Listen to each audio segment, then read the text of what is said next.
Good morning বন্ধুরা, আপনারা সবাই কেমন আছেন? আশা করি ভালো আছেন, সুস্থ আছেন এবং নিরাপদে আছেন। আমার ছেলে সকালবেলায় খুব মনোযোগ সহকারে খেলাধুলা করছে।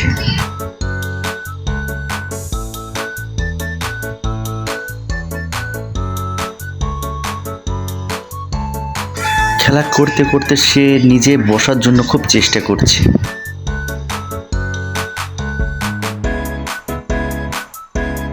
আমার ছেলে বারবার বসার জন্য চেষ্টা করছে, কিন্তু সে বুঝতে পারছে না। সে বারবার চেষ্টা চালিয়েই যাচ্ছে।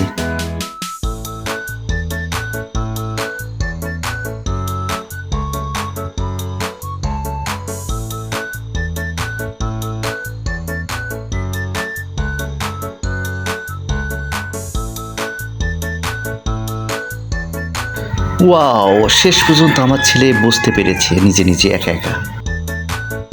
আপ্রাণ চেষ্টার পরে আমার ছেলে নিজে নিজে বুঝতে পেরেছে। আজকে খুব ভালো লাগছে যে সে নিজে নিজে বুঝতে শিখেছে। আসলে চেষ্টা করলে সবই সম্ভব। আজকে আমাদের বাড়িতে নতুন ধরনের একটি খাবার রান্না করা হচ্ছে। কলার থোর ভাজি খুবই মজা এবং খুব সুস্বাদু হয়। থোর ভাজি করার জন্য থোরগুলো কুচকুচি করে কেটে লবণ মাখিয়ে রাখতে হয়। থোরে লবণ মাখিয়ে রাখলে ভাজিটি খুব নরম হয়।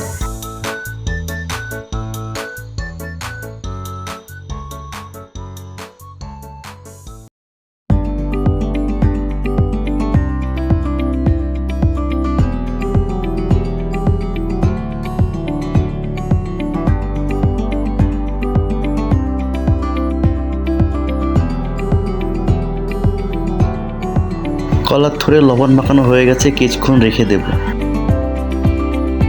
কলার থোরটি ঝাঁপি থেকে বলে নামিয়ে নিয়েছি।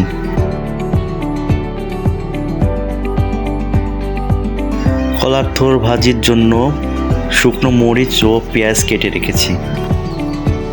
শুকনো মরিচ দিয়ে কলার থোর ভাজি করলে খুব মজা লাগে।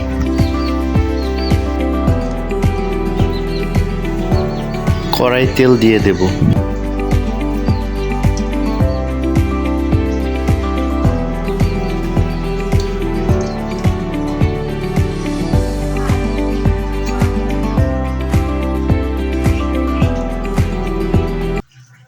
তেল গরম হয়ে গেছে, শুকনো মরিচ ও পেঁয়াজ দিয়ে দেব।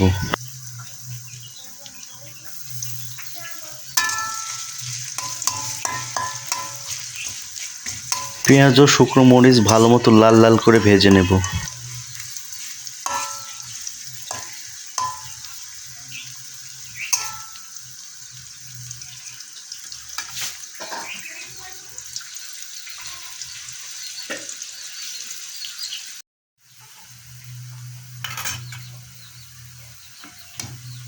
পেঁয়াজ ও মরিচ ভাজা হয়ে গেছে, এবার কলার থোর দিয়ে দেব।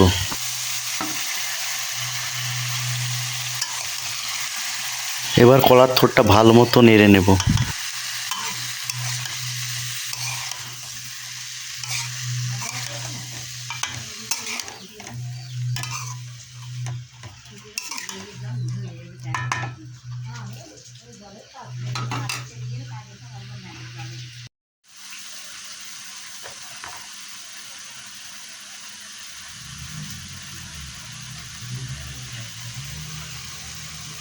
পরিমাণ মতো হলুদের গুঁড়া দিয়ে দেব।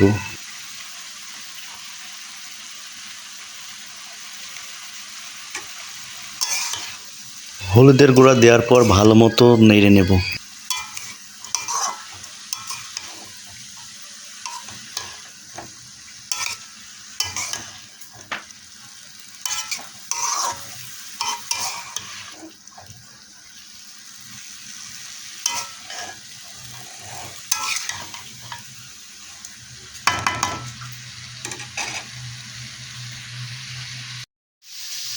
ভাজিটা প্রায় হয়ে গেছে, একটু নেড়ে নেব। দেখুন বন্ধুরা, ভাজিটার কি সুন্দর কালার হয়েছে। এইভাবে থোর ভাজি বাসায় ট্রাই করবেন, দেখবেন যে খুব ভালো লাগবে।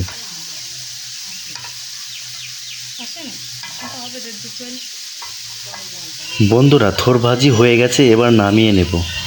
বন্ধুরা, আমাদের ভিডিওটি যদি ভালো লাগে লাইক করবেন, কমেন্ট করে শেয়ার করবেন আর সাবস্ক্রাইব করতে ভুলবেন না। অবশ্যই সাবস্ক্রাইব করবেন।